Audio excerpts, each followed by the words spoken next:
Hello students, this is Pinky from Maharaja Agarsen Senior Secondary School. Today we will study Fine Art, Chapter 4th, Dakshin Shaili, first part. After the end of this video, I will give you homework which will be checked once after the school is reopened. I hope all you are safe, stay home and do your homework properly and seriously. अब तक हमने पहाड़ी शैली पढ़ी, राजस्थानी शैली पढ़ी, मुग़ल शैली पढ़ी। आज हम पढ़ेंगे दक्षिण शैली, चैप्टर है आपका 4। देखिए बेटा, जो दक्षिण शैली क्या सबसे पहले हम पढ़ेंगे उत्पत्ति और विकास। तो जो दक्षिण में विजयनगर के जो राजाए थे, उनके बहमानी जो सुल्तानों का शासन था। सबसे पहले किसका शासन था? विजयनगर के राजा जो बहमानी सुल्तान थे, इन्हें क्या कहा जाता है? बहमनी सुल्तान, इनका शासन था दक्षिण में। उसके बाद 1432 ईस्वी में सुल्तान ने बीदर दुर्ग के रंग महल के कक्षों के अंदर, अब देखिए चित्रकारी की शुरुआत कहाँ से हुई? 1432 ईस्वी में, जहाँ पर बीदर जो दुर्ग था, उसके रंग महल के कक्ष की जो दीवारें थी, वहाँ पर सुंदर चित्र बनवाए। आदम शाह वली का मकबरा, ईरानी रंग की फूल पत्तियाँ।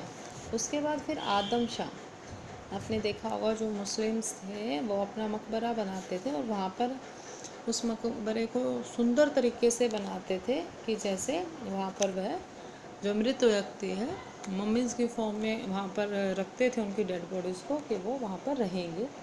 तो वहाँ पर ईरानी शैली से जो फूल पत्तियाँ हैं उनको बनाया गया।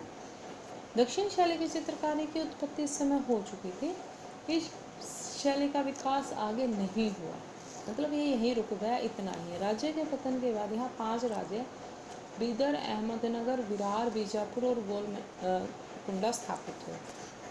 आप देखिए ये 5 राज्य और इनसे रिलेटेड ही शैलियाँ हम इसमें पढ़ेंगे। ये बीदर, अहमदनगर, मतलब यहाँ पर उनका पतन हो गया। पतन होने के बाद दोबारा कौन कौन से 5 राज्य स्थापित हुए? बीदम, अहमदनगर, विरार, बीजापुर, गोलकुंडा। अब इन राज्यों को दोबारा स्थापित किया गया। इन राज्यों में से 3 राज्य बीजापुर, गोलकुंडा और अहमदनगर में ही चित्रकला प्रचलित हुई थी। मतलब बीजापुर, गोलकुंडा और अहमदनगर की ही चित्रकला आगे प्रचलन में आई, जो 17th जो सेंचुरी है, 17वीं शताब्दी से आरंभ हुई। इन राज्यों के जो शासक थे वो चित्रकला के प्रेमी थे और यहाँ पर जो इनका शासक काल रहा वो 1650 ईस्वी से 1750 ईस्वी तक का रहा। बीजापुर के सुल्तान का पुत्र इस्माइल अली आदिल शाह और उसकी पत्नी चांद सुल्ताना कला पारखी थे। अब देखिए यहाँ पर हम बीजापुर, हमने यहाँ पे सिर्फ 3 ही जो क्षेत्र थे, 3 ही थे जहाँ पर जो दक्षिण शैली थी उसमें चित्रकला का हुआ। इसका जो शासक था बीजापुर के सुल्तान का जो पुत्र था इस्माइल अली आदिल शाह, यह और इनकी पत्नी चांद सुल्ताना, ये दोनों ही क्या थे? कला पारखी थे। अब अगर ये कला पारखी थे, कला का से प्रेम रखते थे, तो क्या करेंगे? ये कला को आगे बढ़ाएंगे। तो इन्होंने एक चित्र ग्रंथ तैयार करवाया। इनके उसमें एक चित्र ग्रंथ तैयार हुआ जिसका नाम क्या था? नुजुम अल उल्लम। देखिए थोड़े मुस्लिम्स नेम यहाँ पर आपको देखने को मिलेंगे, क्योंकि यहाँ पर उल्लम ग्रंथ तैयार करवाया।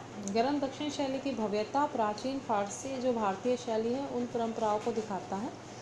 फिर इब्राहिम आदिल शाह द्वितीय के समय में, अब ये तो प्रथम थे, अब इस्माइल आदिल शाह द्वितीय आए। तो इस्माइल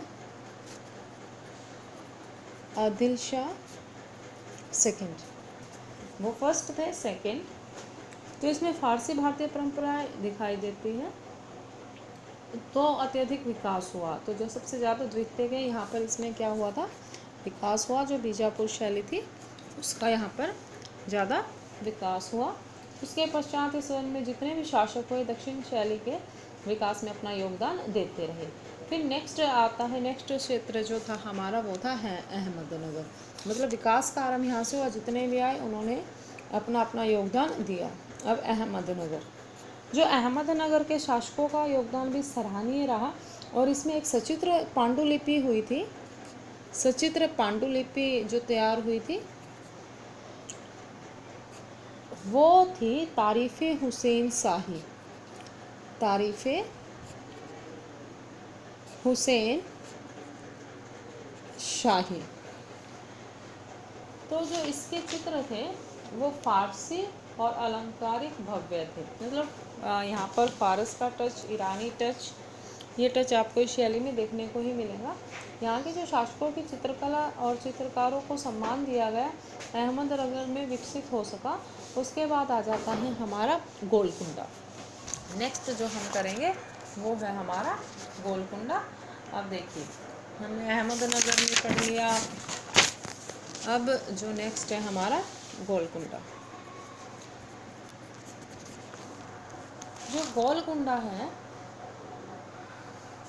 दक्षिण शैली का बहुत विकास यहाँ पर हुआ। बादशाह स्वयं चित्र, यहाँ के जो बादशाह थे वह स्वयं चित्रकारी में अपना योगदान देते थे, वह भी चित्रकारी में पूरा रुचि लेते थे। चार मीनार प्रसिद्ध इमारत का, बादशाह ने कौन सी इमारत का, चार मीनार आपने देखी ही होगी, चार मीनार का निर्माण करवाया। उस नारी मैना उस समय का प्रसिद्ध चित्र था। प्रसिद्ध चित्र कौन सा था, नारी और मैना। पूछा भी जा सकता है कि नारी मैना प्रसिद्ध चित्र था। इसके बाद मोहम्मद कुतुब शाह गद्दी पर बैठे बादशाह के बाद कौन से, मोहम्मद अली जो बादशाह थे, पहले मोहम्मद अली थे, मोहम्मद अली के बाद कुतुब शाह गद्दी पर बैठे। दीवान हाफिज़ की इन्होंने एक पोथी तैयार करवाई थी। पोथी एक बुक टाइप लगा लीजिए आप, जिस तरह से अब तो आपकी बुक्स, पहले आप ड्राइंग बुक लाते हो, उसके बाद उस पर चित्र बनाते हो, वो पहले चित्र बनाकर उसके अंदर बनाई जाती थी। तो एक पोथी तैयार की गई और उस पोथी का क्या नाम था, दीवान हाफिज़, दीवान ए हाफिज़। तो पोथी तैयार की गई। इस वंश के शासकों में अब्दुल हसन तानाशाह दक्षिण शैली के निरंतर विकास करते रहे। तो जो निरंतर विकास दक्षिण शैली का रहा वो रहा अब्दुल हसन तानाशाह। गोलकुंडा में दीवान हाफिज़ की सचित्र पोथी चित्रित की गई। यहाँ पर भी दीवान हाफिज़ की सचित्र पोथी तैयार की गई, जो उस समय का काफ़ी प्रसिद्ध चित्र था। दक्षिण शैली की विशेषताएं और विषय वस्तु हम नेक्स्ट टॉप उसमें पढ़ेंगे। तो आज का आपका होमवर्क यही है, राइट एंड लर्न उत्पत्ति और विकास दक्षिण शैली। Thank you.